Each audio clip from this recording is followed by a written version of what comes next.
Baby, you don't know what you do to me. Between me and you, I feel like chemistry. I won't let no one come and take your place. Cause the love you give, it can't be replaced. So no one else will do like you do. That's why I don't mind spend my life with you. I wanna please you any way I can. I wanna share my world, don't you understand? Your love is a one in a million. It goes on and on and on. You give.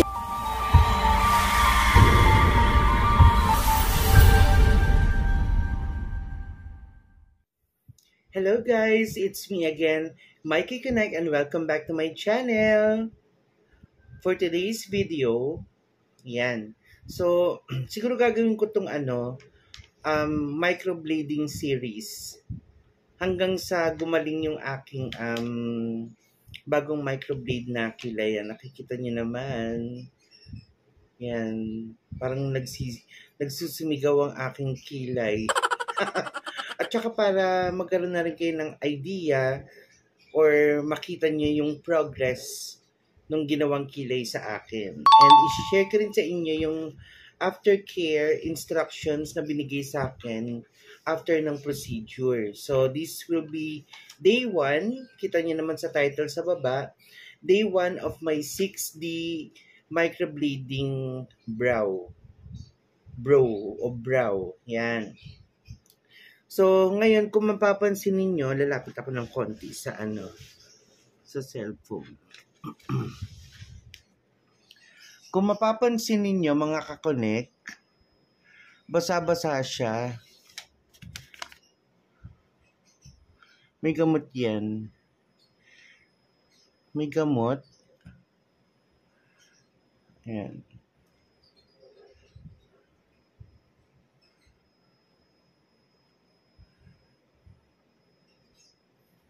That's my day 1.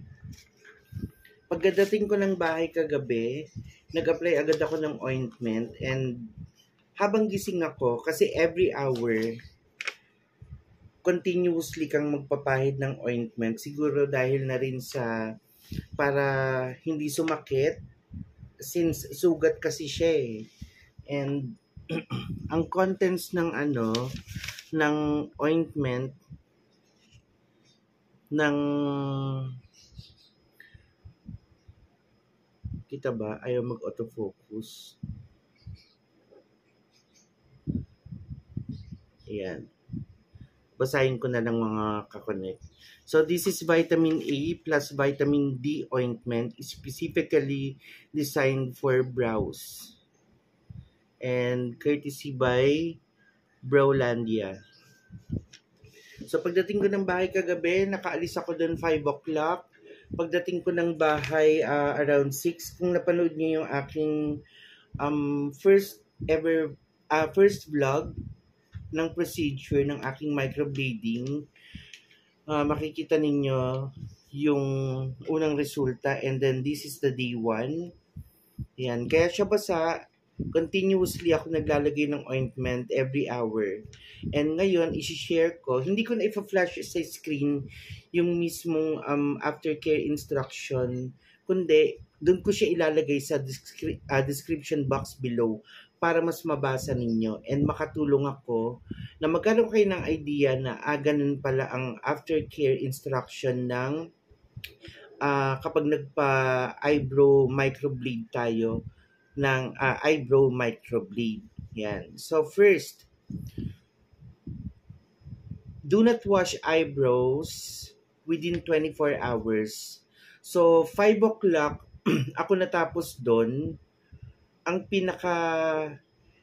ika-24th hour nito, bago ko siya hugasan, is 5 o'clock din mamayang hapon. Timestamp nga pala mga kakonek, it's 1:51. So mamaya-maya na ako maliligo. Kakain muna ako ng lunch.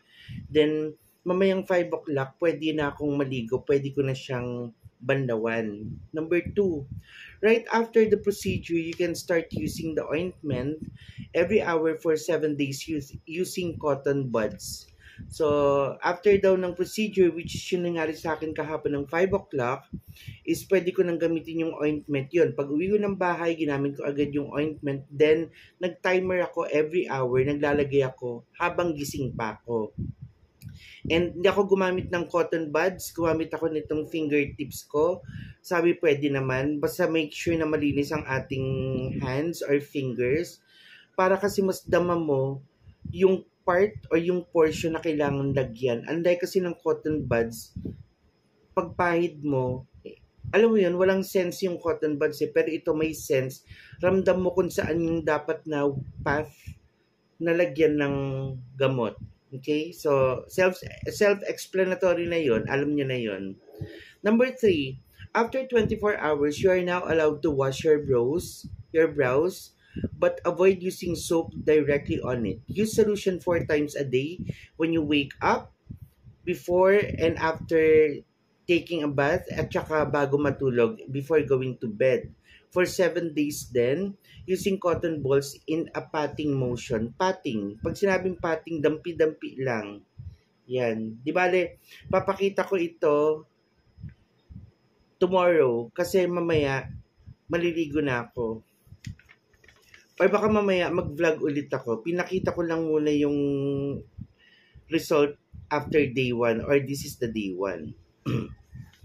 And then when solution is used, pag ginamit daw natin ng solution, yan, always make sure to apply ointment after to avoid patchiness and dryness. So, siguro alcohol-based siya and nakaka-dry kasi kailangan mag-heal yung ating sugat. And take note, hindi siya masakit mga kakonek. Wala akong pain na naramdaman. Number 4, do not use soap, put makeup on, and do not rub your eyebrows during its healing process within 7 days. So, self-explanatory again. Number 5, double the amount or put an extra amount of ointment when you sleep. Siyempre, tulog na kayo nun, hindi na kayo makakapaglagay every hour. So, dodoblehin nyo or kakapalan ninyo para good na yon until sa pagising nyo kinabukasan.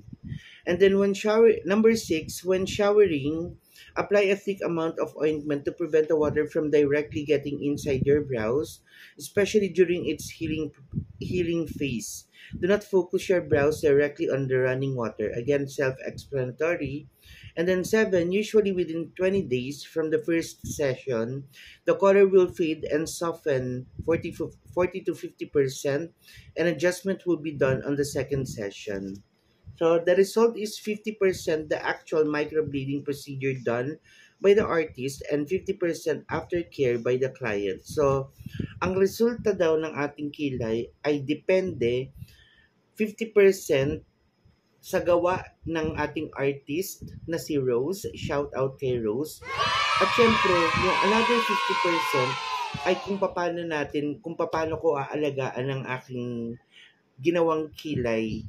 So, ano man ang maging resulta nito, yun ay based doon sa dalawang factor na nabanggit ko. Ayan. So, again, medyo basa-basa pa siya mga kakonek. Yan. Kasi every hour naglalagay ako. And don't you worry, yung medyo nakikita yung mga reddish or sugat, kasi nga, microblade. And again, hindi po siya masakit. And napakagaan ng kamay ni Rose. Shout out kay Rose. And napakabait ni Rose. Super inalagaan niya ako during the procedure. And grabe, highly recommend ko ang Browlandia Marikina branch. Especially kay Rose. Yan. Siyempre, kung sino yung nag-handle sa akin, alam naman 3 silang nandun na staff. Alam naman 3 din silang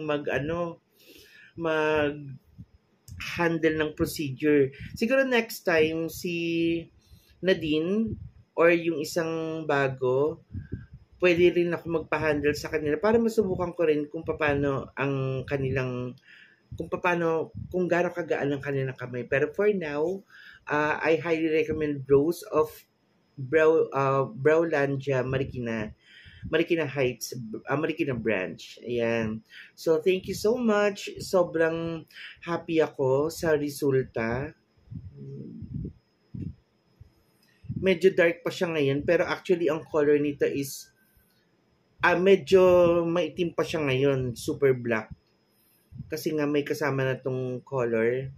Pero sabi ko nga, dun sa nabanggit kong instructions, after 20 days, it will lessen to 40 to 50% color. Yan. Or mag-fade siya. And it will become naturally looking na. Ayan. Pero for now, ni-enjoy ko muna ang aking magandang kilay. Ayan. Ayan, this is the day 1, mga ka-connect. So, if you like this video, please give it a thumbs up, share this video, and click the subscribe button below and the bell icon next to it and click all so that you will be updated on my next video. So, bukas abangan ninyo ang aking 6D microbleeding series, ang aking second day tomorrow. Okay? So, I love you mga ka-connect and have a wonderful day. God bless. Bye-bye.